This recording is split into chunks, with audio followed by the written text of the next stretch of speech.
రైటా. Hi hello నమస్తే, welcome to మన 9 టీవీ. నేను శంకర్ గౌడ్.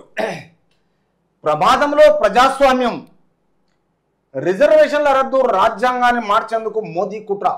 హార్మూర్ నిజామాబాద్ రోడ్ షోలో ముఖ్యమంత్రి రేవంత్ రెడ్డి.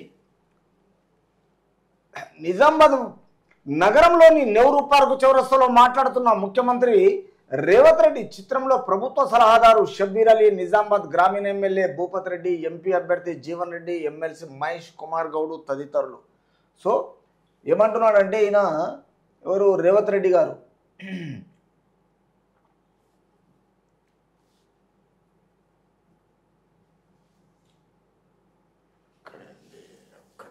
నెంబర్ 5 అన్నా అదేం బోలే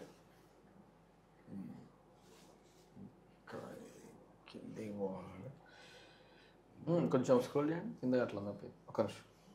ఇగో ఇది అదే ఇక ఒక్క నిమిషం. చాలా స్పీడ్ ఉంది నెట్. రైట్.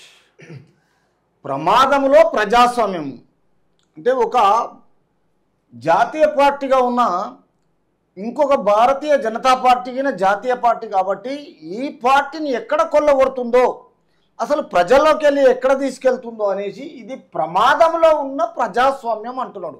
అంటే తనకు ఓట్లు 2 సీట్లు కావాలని రేపు సీట్ల గురించి వాళ్ళ ఆలోచన, తర్వాత వాళ్ళ ఆకర్షణ, పబ్లిక్ను వాళ్ళు ఎక్కడ మోసం చేస్తారో, సీట్లు ఎక్కడ దండుకుంటారో, మరి మాకు వస్తాయా రావా, కాబట్టి ఈ విషయంలో ప్రమాదంలో ఉన్నట్టుంది ఈ ప్రజాస్వామ్యము. ఇది తెలంగాణ ప్రజలు గెలిపించిన కాంగ్రెస్ను, తర్వాత రేపు ఈ బీఆర్ఎస్ అయినా భారతీయ జనతా పార్టీ అయినా దీన్ని ప్రమాదంలో పెట్టే పరిస్థితులు కనిపిస్తున్నాయి. కాబట్టి ప్రమాదంలో ప్రజాస్వామ్యం అనేసి తెలంగాణ రాష్ట్ర ముఖ్యమంత్రి ఇక్కడ ప్రతిపక్షంగా ఉన్న దాంట్లను పట్టి దీంట్లోనూ క్లియర్గా ఏం చెప్తున్నాడు, ప్రజలకు చెప్తున్నాడు. మరి ఇది ఏ ప్రమాదంలో ఉంది, ఎక్కడ ఉంది, ఏమవుతుంది, రేపు 13 తారీఖు వరకు 11 తారీఖు వరకు ఈ ప్రచారాలు కొనసాగుతాయి.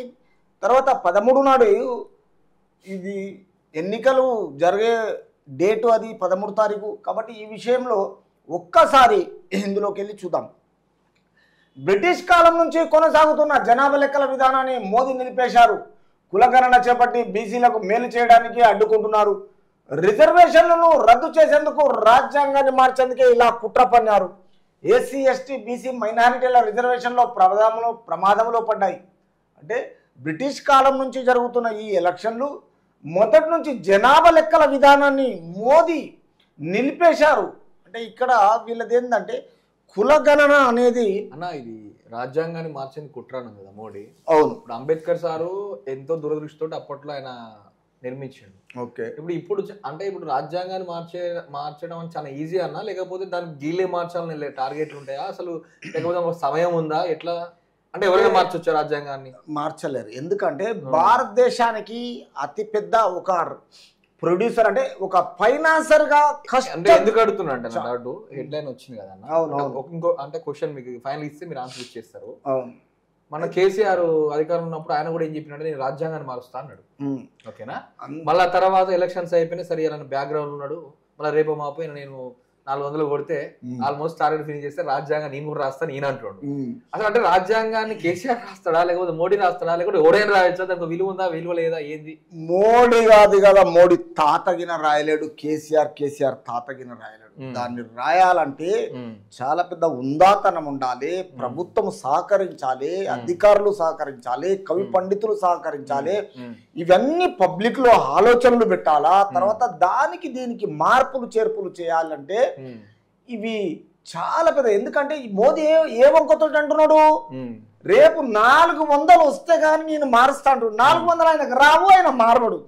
అర్థమవుతుంది, క్లారిటీ. వస్తే ఎట్లా మారుస్తాడా? మార్చాలి. అడిగిన ఇప్పుడు నల్లధనాన్ని తీసుకొస్తా అనేసి ఎప్పుడో అన్నాడు. ఫస్ట్ అసలు వచ్చిన కాన్సెప్ట్ నేను తీసుకొచ్చి మొత్తాన్ని మీ కాళ్ళ కాడ వేస్తాను. ఇలా చేసిండా? చేయలేదు. పోనీ ప్రజలకు ఈ అడ్డమైన అకౌంట్లు ఇచ్చేసి ఈరోజు ఈ ప్రజాప్రభుత్వంలో క్లియర్గా ఏం చేసిండు, అన్ని ప్రైవేటిజం చేస్తున్నాడు. ఎందుకు? ప్రజలకు కనిపించకుండా. ఈరోజు అంబానీ ఏం చేసిండు, ఆదాని ఏం చేసిండు, తన సంకల పెట్టుకున్నాడు. పార్టీ పరంగా పండిస్తున్నారు, కోట్ల రూపాయలు కొల్లగొడుతున్నారు, ప్రైవేటిజం చేస్తే అన్ని కొనేస్తున్నారు. ఎల్ఐసి ఇచ్చేసిండు, బిఎస్ఎన్ఎల్ ఇచ్చేసిండు, రైల్వే ఇచ్చేసిండు, సెంట్రల్ గవర్నమెంట్ ఎయిర్పోర్ట్ ఎయిర్లైన్స్ మొత్తం ఇచ్చేసిండు.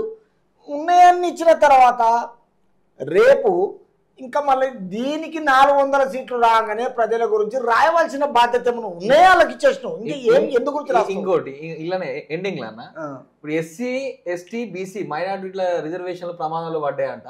దానికోసం కొత్తగా రాస్తారంట మోడీ. అసలు పెద్దపీట ఉన్నదే రాజ్యాంగంలో వాళ్ళకు మనమే కదా వాస్తవానికి. అయితే ఇంకా బీసీ అయినా ఎస్సీ అయినా ఎస్టీ అయినా మనకు కాదనకుండా నీకు 400 సీట్లు రావు, నువ్వు రాయవు. ఏంటంటే నమ్మకంతో మోసం చేస్తావు. అంటే ఎట్లా అంటే బీసీ ఎస్టీ ఈ సెంటిమెంట్ వర్కౌట్ చేయడానికి ఎస్సీ ఎస్టీ బీసీ మైనారిటీ అంటే మన కోసం మళ్ళీ ఇంకేదో చేస్తారట మోడీ. అంటే మనకి ఇంకేదో ఇంప్రూవ్మెంట్ చేసి ఆల్రెడీ ఇచ్చిందే మనకు ఆశ పెట్టి ఓట్లు దండుకోవాలి. సౌత్ లో 17 సీట్లు ఉన్నాయి కదా, కాంగ్రెస్ కు ఎక్కడ సీట్లు పోవద్దు, బీఆర్ఎస్ కు పోవద్దు, ఉన్నాయో ఎంఐఏ కొట్టుకుంటే నాకేమి, నాకు 14 వస్తే నేను సౌత్ లో ఒక సుప్రీం అన్నట్టుగా ఆయన మన కోసం ఏదో రిజర్వేషన్ మంచిగా ఏదో మూవ్మెంట్ చేస్తారు అన్నట్టుగా జనాలకు సెంటిమెంట్ వర్కౌట్ చేస్తారు. క్లియర్ గా ఏమంటుండేది, బ్రిటిష్ కాలం నుంచి కొనసాగుతున్న ఈ జనాభా లెక్కల విధానాన్ని మోదీ నిలిపేస్తారంటే నువ్వు ఎవడో ఎట్లా నిలుపుతావు? అంతే కదా, ఎట్లా నిలపడానికి వస్తుంది? కులగణన చేపట్టే బీసీలకు మేలు చేయడానికి అడ్డుకుంటున్నారు. అవును, నువ్వు ఏం అడ్డుకుంటావు? ఇలా బీసీ వర్గం ఉంది, ఎస్సీ వర్గం, సబండ వర్గాలు మొత్తం ఉన్నాయి. నువ్వు ఏ వర్గాన్ని చేస్తావు? ఇంకోటి ఆల్రెడీ 10 ఏళ్ళ అధికారంలో ఉన్నాడు మరి మధ్యలో ఎప్పుడు రాలే ఈ తాట్లని మారుదాలే? ఆల్రెడీ అధికారంలో మంచి క్వశ్చన్, అధికారంలో ఉన్న ఇప్పుడే చేస్తాము తర్వాత చేయలేము అని ఆలోచన రాలేదు ఆయన. ఈ లాస్ట్ మూమెంట్ లా ప్రజలను మోసం చేసే వ్యవహారం తప్ప మొదటి నుంచి 10 సంవత్సరాలు కాకుండా 5 సంవత్సరాలన్నా ఫస్ట్ సారి చేసినావు. సెకండ్ టర్మ్ లో మరి ప్రజలకు ఎందుకో వినిపించలేదు, ప్రజల దృష్టికి తీసుకెళ్లలేదు, నీ చట్టసభ లోకసభలో పెట్టలేదు. కేవలం డైరెక్ట్ వచ్చేసి ఇప్పుడు ఏం చేస్తున్నావు అంటే ప్రజలలో చెప్తున్నావు. అంటే రాజకీయ వ్యూహం, ఎన్నికల వ్యూహం ఉందంటవా? దీంట్లో ఎన్నికల వ్యూహం ఏదైనా పెట్టినాడు? ఏది పెట్టలేదు. కేవలం సీట్లు కొట్టుకోవడానికి ఎన్నికల వ్యూహం ప్లాన్ చేస్తున్నా, అమలు చేస్తున్నట్టు. అంటే సీట్ల గురించి ఆయనకు రావడానికే ప్లాన్ చేస్తున్నాడు, నమ్మిస్తున్నాడు. కానీ ఇప్పుడు నమ్మే ప్రసక్తి లేదు. ఏ రాష్ట్రంలో నమ్మరు ఇప్పుడు. ఎందుకంటే ఎవరు మంచి పరిపాలన ఇస్తారు, ఎవరు సుభిక్ష పరిపాలన ఇస్తారు వాళ్ళని నమ్ముతారు ప్రజలు. ఎందుకంటే ప్రజల గురించే, ఇది ప్రజాస్వామ్యం కదా. తర్వాత ఇక్కడ మళ్ళీ ఏమంటున్నారంటే రాజ్యాంగాన్ని మార్చేలా కుట్ర పన్నారన్న తర్వాత ఎస్సీ ఎస్టీ మైనారిటీ రిజర్వేషన్ లో ప్రమాదంలో పడ్డాయంటారు. ఇవాళ గుర్తుకొచ్చింది, అప్పటి నుంచి లేవయ్యి. తర్వాత మళ్ళా నియంతృత్వ పాలనతో రాజ్యాంగాన్ని ఇష్టారాజ్యాంగా మార్చుకుంటూ పోతే ప్రజాస్వామ్యం బతుకుతుందా? అంటే వాళ్ళకు నియంతృత్వ పాలన అంటే వాళ్ళ పాలన పరిపాలించిన 10 ఏళ్ళు నువ్వే నియంత్రిత పాలన ఎవరిది? ఈ రాజ్యాంగాన్ని ఇష్టారాజ్యాంగా నువ్వు మార్చుకుంటూ పోతే ప్రజాస్వామ్యం అసలు బతుకుతుందా లేదా? అసలు మీకు అసలు ప్రజలకు మీరేమైనా చేస్తారా లేదా అనే విషయంలో ఇక్కడ అంటే జనాలు అనకుండా ఆయన అనుకుంటుండే అంటే లేపు కూర్చుని పెడుతుండాలి. గతంలో ఎన్నడూ లేని విధంగా దేశంలో ప్రజాస్వామ్యానికి ప్రమాదం పొంచి ఉంది. అంటే ఎప్పుడు ఈ విధంగా లేదు కాబట్టి ఈ విధంగా నువ్వు అని చూపిస్తున్నావు. అంటే ఆయన చెప్తున్నాడు, అందుకే ప్రజాస్వామ్యంలో ప్రమాదం పొంచి ఉంది ఆయన చెప్తున్నాడు. రాజ్యాంగం మారుస్తామని, రిజర్వేషన్లు రద్దు చేస్తామని అంటున్న భాజపాను గద్దె దించాలి. ఎట్లయినా దించుతారు. ఎందుకంటే మా నాయకుడు ఎన్నో సంవత్సరాల క్రితము చాలా కష్టపడి రాసిన రాజ్యాంగాన్ని ఈ రోజు నువ్వు మార్చి మళ్ళీ ఇంకే విధంగా చేస్తావు. ఇన్నిసార్లు మీరు మాకు ఏమి మా దృష్టికి తీసుకురాలేదు. డైరెక్ట్గా ఈ పరిపాలనలో ఇప్పుడు లాస్ట్ మూమెంట్లో వచ్చి ఇది మారుస్తా అది మారుస్తా, మరి రేపు మీరు రాష్ట్రప్పుడు ఇంకేం మారుస్తారు? కానీ భారతదేశంలోనా అసలు బీజేపీ అనే హవానే లేదు. నాకున్న చిన్న ఆలోచన ప్రకారం కొంచెం మెచ్యూరిటీ టైంకి మోడీ అసలు గెలవడానికి రీజన్ ఒకటే పాయింట్ అన్న, బ్లాక్ మనీ ఒక కాన్సెప్ట్ పట్టుకొచ్చిండు. అంటే నాకు కొద్ది అవగాహన ఉన్న టైంలో బ్లాక్ మనీ గురించే తీసుకొచ్చిరాయని గెలిపించారు. ఇంతవరకు దాని మీద ఏది అసలు బ్లాక్ మనీ ఏడబెట్టి తీసుకొచ్చిండు ఏది? మళ్ళీ ఇప్పుడు కొత్తగా ఇప్పుడు బీసీలు ఎస్టీలు మైనార్టీలు ఆర్ఎస్ఎస్ వాళ్ళు మొత్తం ఏంటిదంటే మేము బ్రహ్మచారులము, మా సిద్ధాంతం వేరుంటుంది, ఇది ప్రజలకు అనుకూలంగా చేస్తామని అంటారు. కానీ నమ్మవలకొని మోసం చేయడం తప్ప వీళ్ళు చేసింది ఏమి లేదు. ఏ బ్లాక్ మనీదే లేదు, ఎవరిని పొడిచి చూపించింది ఏమి లేదు వీళ్ళు. అసలు ఇంకొకటి ఏంటిదంటే రాజ్యాంగం మారుస్తామని రిజర్వేషన్లు రద్దు చేస్తామని అంటున్న భాజపాను గద్దె దించాలి, వాటిని కాపాడే బాధ్యత కాంగ్రెస్ తీసుకుంటుంది. ఇది ఎవరు? తెలంగాణ రాష్ట్ర సీఎం రేవంత్ సర్కార్ అంటున్నాడు. అంటే ఈయన ఏ విధంగా రాజ్యాంగం మారుస్తారో, ఈ రిజర్వేషన్లు రద్దు చేస్తామని అంటున్న భాజపాను ఇట్లాంటి అవివేరణ చేసుకుంటూ ఉంటే ఈ మాటలను మొత్తం ఈ భారతీయ జనతా పార్టీని మనము గద్దె దించితేనే మనకు ప్రజాస్వామ్యంలో ఒక విధి విధానం ఉంటుంది అంటున్నాడు. తర్వాత మళ్ళా అని పిసిసి అధ్యక్షుడు సీఎం రేవంత్ రెడ్డి పేర్కొన్నారు. ఏమంటారు బుధవారం సాయంత్రం నిజామాబాద్ జిల్లా హార్మూర్ నిజామాబాద్ నగరంలో నిర్వహించిన రోడ్ షోలో ఆయన పాల్గొని ప్రసంగించారు.